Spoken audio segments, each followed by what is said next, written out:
اللہ تعالیٰ جل شانہ قیامت کے دن ہمارے وجود دوبارہ اٹھائے گا اور اپنے حضور بندوں کو کھڑا کرے گا اور ان سے سوال پوچھے گا۔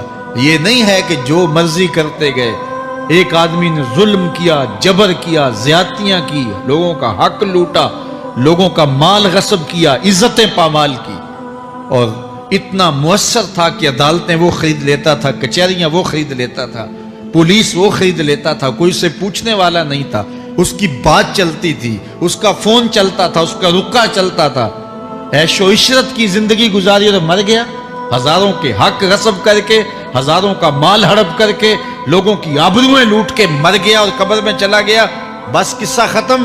اب نہ وہ اٹھے گا، نہ اس سے حساب لیا جائے گا، تو پھر انصاف کہاں گیا؟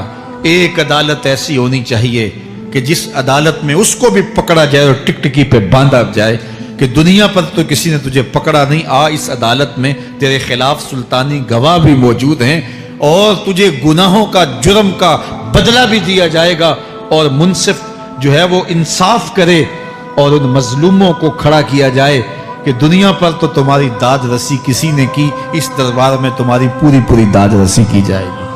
عقل مانتی ہے کہ ایک ایسا دربار ہونا چاہیے، ایسا احتسابی عمل ہونا چاہیے، ایک ایسی عدالت لگنی چاہیے کہ جس کا کہیں جسے انصاف نہیں ملا اس کو وہاں جا کے انصاف ملے، اور وہ دن قیامت کا دن ہے۔ اس کا یقین زندگی میں نظم پیدا کر دیتا ہے اور تھر تھر بدن کانپتا ہے کہ آج اگر ہم مؤثر بھی ہو جائیں اور کسی کے سامنے جواب دے نہ ہو، لیکن ایک عدالت تو ہے جہاں ہم نے جواب دہ ہونا ہے اور اپنے ایک ایک عمل کا حساب دینا ہے۔ تو اللہ ارشاد فرماتا ہے کہ اس عدالت کے سامنے تم نے پیش ہونا ہے، تمہارے جوڑ جوڑ کو اللہ تعالیٰ دوبارہ کھڑا کرے گا اور اس کو دوبارہ تخلیق کرے گا اور پیدا کرے گا، اور تم دوبارہ کھڑے ہو جاؤ گے، اس کے حضور پیش ہوگے۔ بل یرید الانسان لیفجر امامہ، بلکہ آدمی چاہتا ہے کہ اس کی نگاہ کے سامنے بدی کرے۔ استغفر اللہ۔ یہ ایک ظالم کافر تھا، وہ حضور کی خدمت میں آیا، کہنے لگا میں نہیں مانتا قیامت آئے گی۔ حضور نے اس کو دلائل دیے، تو جب دلائل کے سامنے بے بس ہو گیا تو کہنے لگا کہ جس قیامت کی آپ بات کرتے ہیں وہ قیامت آ بھی گئی تو میں نہیں مانوں گا۔ اللہ اکبر۔ تو وہ انکار کرنے والوں کی انتہا ہوتی ہے، اور ذرا دیکھیے وہ کیا بول رہا ہے، بل یرید الانسان لیفجر امامہ۔ اس کی سرکشی دیکھیے، اس کا تمرد دیکھیے۔ وہ کہتا ہے اچھا اگر قیامت قائم ہوئی تو یہ گناہ، یہ جرم، یہ بدی، یہ بدکاریاں، یہ ظلم جو میں کرتا ہوں، یہ بدکاریاں رب کے سامنے کروں گا۔ کیسی ڈٹائی ہے، مذاق اڑاتا ہے، تمسخر اڑاتا ہے آخرت کا۔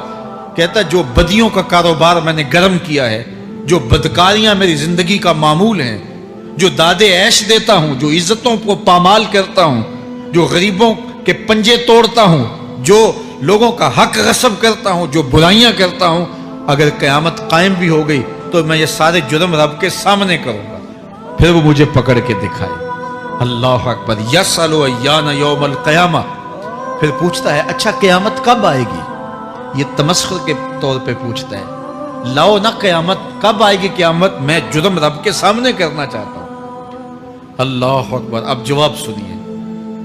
اب لفظوں کا ترجمہ اس زور سے کیا ہی نہیں جا سکتا جس زور کے لفظ ہیں۔ وہ کہتا ہے قیامت کب آئے گی؟ میں تو یہ جرم رب کے سامنے کرنا چاہتا ہوں، کوئی قیامت نہیں ہے، مذاق اڑاتا ہے۔ قیامت کب آئے گی؟ آواز آئی، فائزہ برق البصر وخسف القمر وجمع الشمس والقمر۔ جب قیامت آئے گی تو آنکھیں چندھیا جائیں گے، چاند بے نور ہو جائے گا، سورج اور چاند اکٹھے ہو جائیں گے۔ یقول الانسان یومئذ این المفر۔ آج جو کہتا ہے کہاں ہے قیامت، اس دن بھاگتا پھرے گا۔ کوئی پناہ گاہ ہو بتاؤ، کوئی ہے ٹھکانہ چھپنے کا؟ کوئی پناہ گاہ ہے؟ کلا لا وزر۔ آواز آئے گی کوئی ٹھکانہ نہیں ہے، آج کوئی ٹھکانہ نہیں ہے۔ الی ربک یومئذ المستقر۔ اگر ٹھکانہ ہے تو صرف رب کے پاس ہے، انہیں ٹھکانہ ملے گا جو رب کے بندے ہیں اور اس کی دہلیز پہ آنے والے ہیں۔ یُنَبَّأُ الْإِنسَانُ یومئذ بما قدم وأخر۔ اللہ تعالیٰ اس دن بتا دے گا جو آگے بھیجا اور وہ بھی بتا دے گا جو پیچھے چھوڑا۔ ایک ایک چیز تشت از بام ہو جائے گی. یوم تبل السرائر فما لہ من قوت ولا ناصر. اللہ فرماتا ہے سارے راز کھل جائیں گے. جو بند کمروں میں جرم کیے داد عیش دیتا رہا وہ بھی کھل جائیں گے، اور پھر کوئی طاقت نہیں ہوگی، کوئی زور نہیں ہوگا، کوئی زر نہیں ہوگا جو اس کو بے نقاب ہونے سے بچا سکے. اے داور حشر میرا نامہ اعمال نہ پوچھ، اس میں کئی پردہ نشینوں کے بھی نام آتے ہیں. تو وہ کتنا سخت دن ہوگا. ارشاد فرمایا جائے گا کہ جو آگے بھیجا، جو پیچھے چھوڑا، جو جرم کرتا رہا، جو نیکیاں کی، جو برائیاں کی، سب کچھ تشت از بام ہو جائے گا. بل الانسان علی نفسہ بصیرہ، بلکہ آدمی خود اپنے حال پر اچھی طرح خود آگاہ ہے. ہم اسے نامہ اعمال کے دفتر دیں گے جہاں سب کچھ لکھا ہوگا. قرآن بتاتا جب نامہ اعمال سامنے آئے گا تو وہ بے ساختہ پکار اٹھے گا، ما لہذا الکتاب لا یغادر صغیرۃ ولا کبیرۃ الا احصاها. ہائے اس کتاب کو کیا ہوا، اس نے چھوٹی بڑی کوئی بات نہیں چھوڑی، سب کچھ لکھ دیا. نامہ اعمال سامنے ہوں گے، زمین بولے گی، ہاتھ پاؤں بولیں گے، فرشتے بولیں گے، کرامن کاتبین بتائیں گے یہ کیا کیا جرم کرتا رہا، کیا کیا گناہ کرتا رہا. تو اس دن ہر شے سامنے آ جائے گی. تو یہ تو ثبوت ہوں گے ہی ہوں گے، لیکن اللہ فرماتا ہے ثبوت تو اپنی جگہ، لیکن بل الانسان علی نفسہ بصیرہ. کیا انسان کو خود نہیں پتا کہ وہ کہاں کھڑا ہے؟ اس کو اپنے جرائم کی فہرست خود یاد ہے، اس کے ضمیر پہ خود اس کا بوجھ موجود ہے. اسے یہ نامہ اعمال نہ بتاتے، فرشتے نہ بتاتے، پھر بھی اسے پتا تھا کہ میں کیا ہوں اور کہاں میں نے جرم کیا ہے. وَلَوْ أَلْقَى مَعَاذِيرَهُ. اللہ اکبر. اگر اس کے پاس جتنے بہانے ہوں سب لا ڈالے، جب بھی کوئی اس کا بہانہ نہیں سنا جائے گا. قیامت کا دن ہوگا، دنیا کے اوپر تو بہانوں سے انسان بچ نکلتا ہے.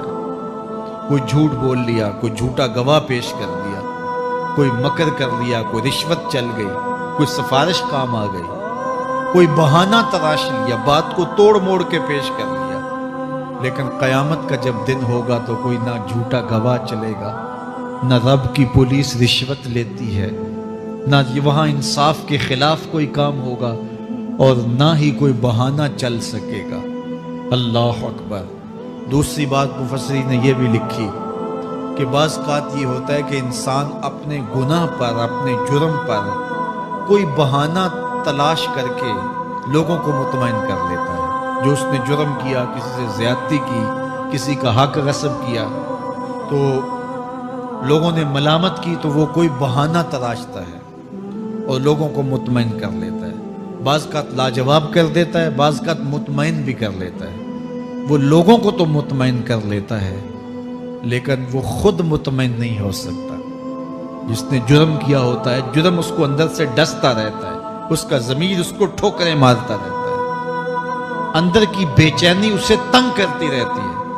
اگرچہ وہ دلائل سے، مکر و فریب سے، باتوں کو توڑ موڑ کے عذر کر لیتا ہے، کوئی بہانہ بنا لیتا ہے، لیکن اس کے باوجود اس کے اندر کوئی چین، اندر کوئی اطمینان نہیں ہوتا.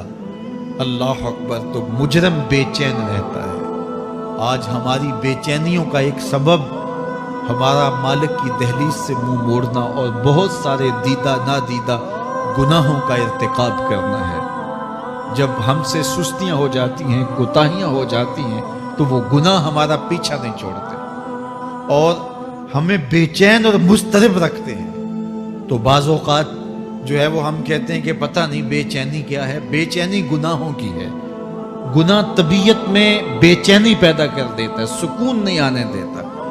اطمینان کی دولت چھن جاتی ہے جب کوئی شخص گناہ کرتا ہے. اور یہ لازمی نہیں ہے کہ وہ کسی کا حق غصب کرے، اس نے کسی کی عزت ہی پامال کی ہو، اس نے کسی کی آبرو پہ حملہ کیا ہو. اگر نماز چھوڑی ہے تو بے چینی یہ بھی کم نہیں ہے، یہ رب کی نافرمانی ہے. اگر اس کی نظر بھٹکی ہے تو یہ بھی کم بے چینی نہیں دیتی.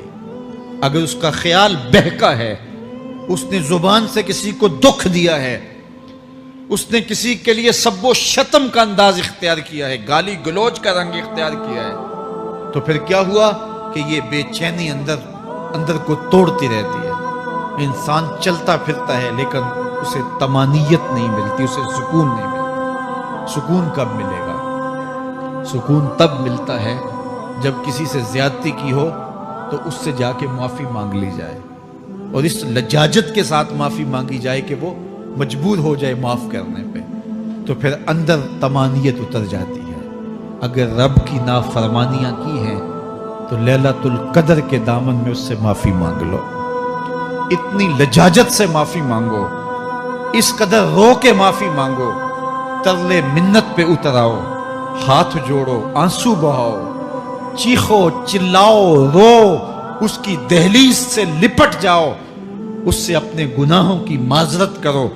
جب مالک نے معاف کر دیا اندر کی ساری بے چینیاں مٹ جائیں گی، دل کو قرار مل جائے گا، دل کو تسکین نصیب ہوگی. تسکین اس کی دہلیز سے تمہیں ملے گی، یہ اندر سے پھوٹتی ہے، باہر سے نہیں آتی ہے. تسکین کے قافلے اندر ہی اترتے ہیں، اندر سے اس کے سوتے پھوٹتے ہیں، اس کے چشمے پھوٹتے ہیں. ہم باہر سے ڈھونڈتے ہیں، باہر سے تسکین نہیں ملتی، یہ اندر سے آئے گی. اس لیے اس دل کے اوپر لگے ہوئے میل کچیل کو، غلاظت کو دور کر لو اور کھرچ دو دل کے اوپر پڑے ہوئے جتنے بھی زنگ ہیں. تو پھر نتیجہ کیا ہوگا؟ دل ستھرا ہوگا، مصفا ہوگا، مزکا ہوگا، تو پھر دل پر نور ہوگا، تو پھر آپ کو زندگی گزارنے کا لطف اور سرور اور مزہ آنے لگ جائے گا. تو انسان جب دلیلیں تراشتا ہے اس سے بعض اوقات اپنے آپ کو بھی مطمئن کرنے کی کوشش کرتا ہے، اوروں کو بھی مطمئن کر لیتا ہے، لیکن حقیقت میں اطمینان نہیں ہوتا، وہ بے چینی ہوتی ہے. تو اللہ تعالیٰ جل شانہ اس کہانی کو بیان کرتے ہوئے ایک اور مضمون کو بیان کیا، اور یہ بالکل درمیان میں جملہ معترضہ کے طور پہ جو ہے وہ نظر آ رہا ہے کہ بات تو چل رہی ہے، تو اچانک اللہ اپنے محبوب سے مخاطبہ فرماتا ہے، کیا ارشاد کرتا ہے؟ لا تحرک بہ لسانک لتعجل بہ. تو یہ اچانک بات کیوں آ گئی؟ اصل بات یہ تھی کہ جب وحی نازل ہوتی تو آقا کریم علیہ السلام ہمہ تن گوش ہو کے اس وحی کو سنتے، پھر اس کو محفوظ کرنے کی فکر ہوتی کہ جو میں نے سنا ہے وہ اچھی طرح مجھے یاد ہو جائے. اور پھر آقا کریم علیہ السلام کی تیسری فکر یہ ہوتی کہ اس کے جو معارف ہیں، اسرار ہیں، اور اس کے جو ثمرات ہیں، اس کی جو تفصیلات اور نکلنے والے اس کے نتائج ہیں، وہ بھی اچھی طرح جو ہے وہ میں سمجھ پاؤں. تو یہ تین مشقتیں بیک وقت حضور گوارا کر رہے ہوتے. اب قیامت کا ہولناک منظر جو پیش کیا گیا، اور پھر انسان جب اپنے رب کی نافرمانی کرتا ہے تو جو اس کا حال ہوتا ہے، تو یہ سارے مضامین کو اللہ کے محبوب سن رہے تھے. حضور کے قلب اطہر پر گرانی آئی، اور میرے رب کو کیسے گوارا تھا. جو حضور سن رہے تھے جلدی جلدی اس کو زبان پہ لانا چاہ رہے تھے تاکہ وہ اچھی طرح ازبر ہو جائے، لیکن اللہ نے محبوب کی اس مشقت کو دیکھا تو فرمایا لا تحرک بہ لسانک لتعجل بہ. محبوب آپ اپنی زبان کو جنبش نہ دیں، آپ جلدی کرتے ہیں تاکہ وہ جو میں نے سنا ہے وہ میری زبان پہ آ جائے. ان علینا جمعہ و قرآن، یہ ہمارے اوپر ہے، ہم آپ کے دل میں جمع بھی کریں گے. جو آپ کو سکھایا ہے وہ آپ کو یاد بھی رہے گا، وہ آپ بھول نہیں سکیں گے.